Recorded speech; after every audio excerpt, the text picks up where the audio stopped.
Bonjour à tous. Comme convenu, nous retrouvons avec plaisir aujourd'hui Roland Rèche pour le second volet des émissions consacrées à la foi dans l'esprit. La semaine dernière, nous avons vu notamment que la pratique et les moyens enseignés par le Bouddha historique permettent de nous libérer de l'ignorance et donc d'un certain type de désir. Que cette connaissance est par ailleurs indispensable pour vivre dans l'unité, ici et maintenant, et qu'une discipline bien comprise nous rend paradoxalement de plus en plus libres de l'ego et des circonstances. Dès lors, enracinés dans la profondeur de notre être, nous pouvons faire face aux doutes, construire notre confiance en Zazen, dans les enseignements et dans le maître. Et la foi qui résulte de cette expérience de la pratique nous aide à franchir chaque étape de la voie. Roland Rèche, bonjour. Bonjour. Alors, pour changer un peu, quand même, comme beaucoup de téléspectateurs vous connaissent, je vais vous laisser vous présenter. Alors, les grandes lignes de votre parcours. Alors, juste une précision, vous êtes moine zen. Oui, je suis moine zen et je suis, on peut dire, né au zen en 1972, lorsque j'ai pratiqué pour la première fois le zazen, donc dans un temple de Kyoto, le temple qui avait été fondé par Kodo Sawaki en Taiji. Et là, ça a été une telle révélation pour moi que ça a rendu inutile la poursuite de mon voyage autour du monde et j'ai décidé de rentrer pour rencontrer Maître Deshimaru. J'ai pratiqué avec lui pendant 10 ans, c'est-à-dire jusqu'à sa mort, puisqu'il est mort en 1982. Je me suis efforcé d'aider son travail, sa mission, en traduisant ses enseignements et en m'occupant des dojos qu'il avait fondés. Et puis, après sa mort, donc, j'ai continué ce travail qu'il avait commencé, d'enseignement du zen, avec mes principaux condisciples, eux aussi disciples de Maître Deshimaru, à travers l'association Zen Internationale et la Gendronnière. Et je continue cette activité encore maintenant. La semaine dernière, nous avons parlé, enfin vous avez parlé du non-attachement et de la non-saisie, de la non-dualité, puisque vous avez sélectionné plusieurs thèmes à partir de ce poème. Alors aujourd'hui, nous allons commencer par tout ce qui se réfère à la source des choses. Plusieurs versets, là encore, la décrivent, notamment le verset numéro 6, et je vous propose peut-être de le lire, puisqu'il donne d'emblée les raisons de cette démarche, retourner à la source des choses. Voilà, dans le verset 6, Sosan nous dit « Si nous ne pouvons pénétrer à la source des choses, notre esprit s'épuisera en vain. » Alors, qu'est-ce que ça veut dire ? Notre esprit s'épuisera en vain. Avant de parler de la source des choses, qui est insaisissable, qu'est-ce que c'est que cet esprit qui s'épuise en vain?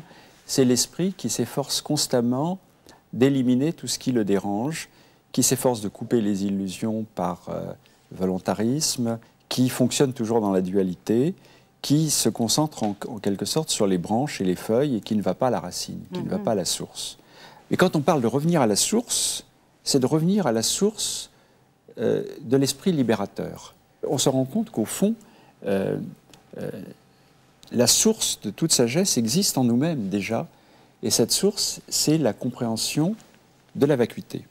C'est la compréhension de tous nos objets d'attachement, n'ont pas de substance, sont des constructions mentales, des projections de notre esprit. Donc en fait, lorsqu'on parle de la source des choses, il n'est pas question de données métaphysiques, loin de là, mais c'est plutôt un mouvement qui consiste à aller de l'extérieur vers l'intérieur, à l'essentiel. On regarde finalement l'esprit en nous-mêmes, l'esprit qui, lui, projette toutes les formes et crée l'attachement. Donc le regard est tourné vers l'intérieur, mais finalement, ce qui est découvert à l'intérieur de nous-mêmes n'est pas différent de ce qui est à l'extérieur. Il n'y a plus de notion d'intérieur et d'extérieur. Et d'ailleurs, quand on est assis en zazen, les yeux ne sont pas fermés car on n'a pas besoin de se couper de l'extérieur. L'extérieur comme l'intérieur sont complètement interdépendants, sans substance. Et donc, il n'y a pas d'attachement non plus à l'intérieur. Il n'y a pas de rejet de l'extérieur, il n'y a pas d'attachement à l'intérieur. Mais il y a la réalisation d'une intériorité, c'est-à-dire d'un esprit qui ne se laisse plus duper par l'illusion. Peut-être qu'on peut dire quand même que ce retour à la source des choses nous rend plus responsables et donc peut-être plus solidaires par rapport aux autres aussi, même si tout le monde n'a pas de manière évidente cette nature de Bouddha. Bien sûr, comme je l'ai dit précédemment, donc revenir à la source des choses, c'est C'est revenir à ce qui nous fait percevoir notre non-séparation d'avec tous les êtres. Ça, c'est tout à fait clair.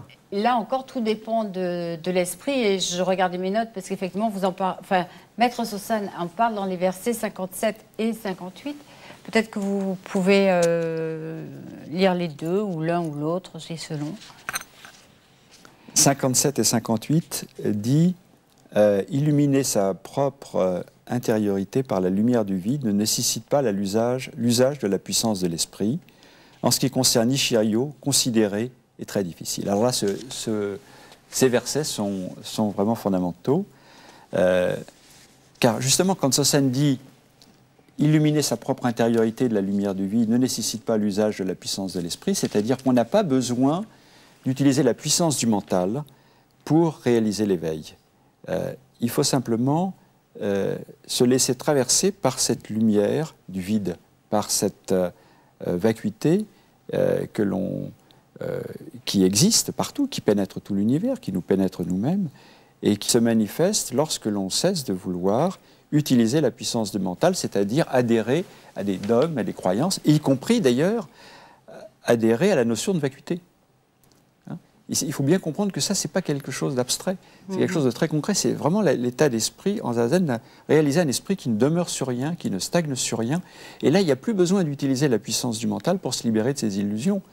On les laisse passer, on n'y adhère pas, et elles n'ont plus aucune prise sur nous. Et à ce moment-là, notre nature originelle peut se manifester librement, s'écouler librement, et apporter ses bienfaits. On va introduire tout de suite le second thème, donc, qui concerne l'esprit. Alors, à propos de l'esprit, on trouve différentes manifestations, différentes définitions. Est-ce que ces différents aspects marquent une évolution finalement de notre conscience de ce qu'est l'esprit, on peut dire, en fonction de la pratique? Bien sûr. Il y a beaucoup de sens du mot esprit. Un des sens les plus classiques que le bouddhisme partage avec la pensée occidentale, c'est le terme sanskrit de manas, c'est-à-dire l'esprit intellectuel, l'esprit rationnel, l'esprit d'analyse, l'esprit qui utilise les concepts, l'intellect. Et puis, il y a une conscience plus profonde, qui est la conscience alaya, qui est la conscience englobante, qui inclut toute chose, mais qui ne prend pas position, qui ne juge pas, qui ne rejette pas. C'est la conscience du miroir. C'est l'esprit tranquille dont parle Maître Sosanne. Oui, c'est l'esprit tranquille, l'esprit justement qui est au-delà de tout jugement, qui n'est ni pour ni contre, qui n'est ni dans l'amour ni dans la haine. Et cet esprit se réalise par cette conscience Ishiryo dont nous parle pour la première fois Sosanne. C'est la première fois que ce mot est employé. Et c'est le terme fondamental de tout l'enseignement de Maître Dogen. Quel verset pour ceux qui auraient C'est le 58, ce que j'ai lu tout à l'heure. En ce qui concerne Ishiryo, considérer est très difficile. C'est-à-dire qu'Ishiryo, on ne peut pas considérer, car Ishiryo, c'est l'au-delà de Manas, c'est au-delà du mental. Shiryo, c'est la pensée intellectuelle. Et Hi, c'est au-delà de cette pensée-là. C'est-à-dire lorsque l'on laisse tomber cette pensée qui adhère aux idées, aux concepts, et que l'on retrouve un esprit fluide, un esprit qui ne demeure sur rien, qui ne s'identifie à rien, alors à ce moment-là, le véritable esprit de Bouddha se réalise, la véritable libération se réalise, et pour cela, aucune considération n'est possible, car dès que l'on considère Ishiryo, ce n'est plus Ishiryo. C'est fini. Donc en fait, dès qu'il y a une identification, c'est-à-dire que l'ego s'identifie à un état ou à quelque chose, que ce soit extrêmement positif ou très négatif, il y a perte de... on retombe dans la dualité, on retombe dans l'attachement, on retombe dans l'erreur. Finalement, dans l'erreur par rapport à l'enseignement du Bouddha, que rappelle magnifiquement Sosanne dans ce poème, qui est un enseignement de libération. Alors justement, l'esprit tranquille, donc on peut dire globalement qu'on peut le vivre, mais pas l'expliquer. À partir du moment où on l'explique, il y a concept, définition, oui, parce etc. on peut l'expliquer, c'est-à-dire pas l'expliquer, mais on peut l'enseigner en enseignant la méthode juste de pratiquer. C'était justement l'enseignement de Bodhidharma à son disciple Eka, qui était le maître de Sosanne. Eka était un homme extrêmement volontaire, c'était lui qui s'était tranché le bras pour manifester sa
résolution, cette décision, son esprit de foi aussi. Hein.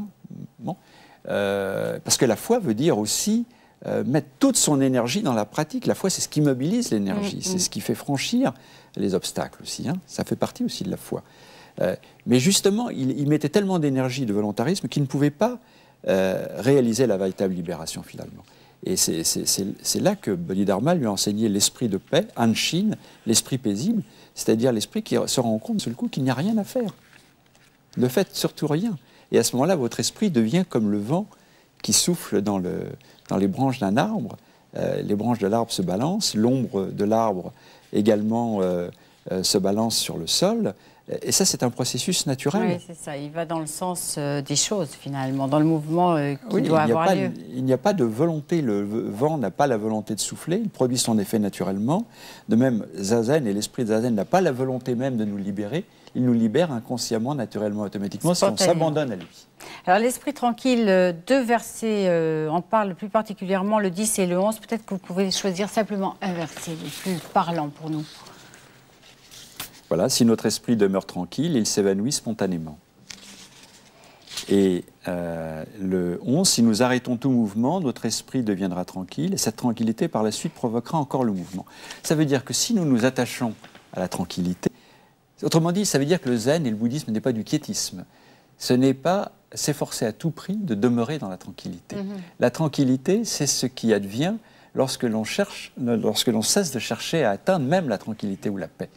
La paix nous est donnée par-dessus le marché. Ce n'est pas une croisade pour la paix. Ce n'est pas un combat pour réaliser l'esprit paisible. L'esprit paisible, c'est un cadeau. Il nous est donné. Vous pouvez dire deux mots pour conclure, si vous le souhaitez, sur l'esprit de foi en général. Ben, je crois que moi, c'est ce qui m'a fait venir au zen. J'étais dans un doute complet par rapport à mon existence, par rapport à ce qui pouvait faire sens. Et par la pratique de Zazen, j'ai vraiment retrouvé foi en la vie, mais qui est une vie complètement transformée par la pratique. Et je suis vraiment très reconnaissant à Bouddha et tous les maîtres de la transmission, et en particulier à Maître Sosan et Maître Deshimaru, de nous avoir transmis cette foi, c'est-à-dire cette possibilité de faire cette expérience. Donc c'est un formidable message d'espoir, et on en a quand même bien besoin dans les temps actuels. Absolument. Roland, merci. Voici maintenant quelques livres pour terminer cette émission. Tout d'abord, bien sûr, ce livre qui nous a servi de fil rouge ces 2 dernières semaines, L'esprit du Chan de Maître Deshimaru. Il est publié par Albin Michel. Nirvana de Louis de la Vallée-Poussin est publié par les éditions Dharma. Les éditions du Vieux Château publient quant à elles ce livre Dragon Vert et Tigre Blanc.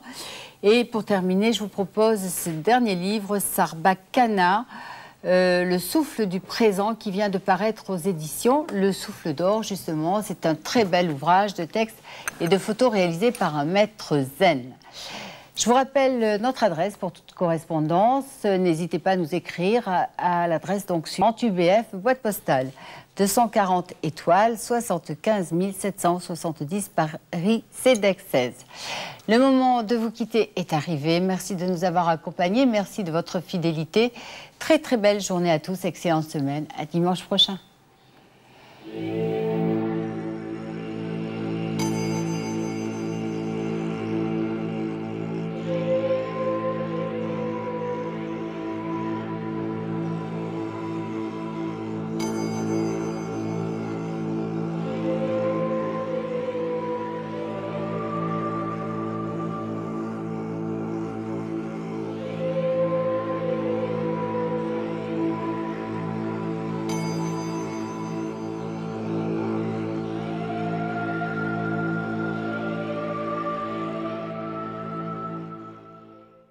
À présent, Islam.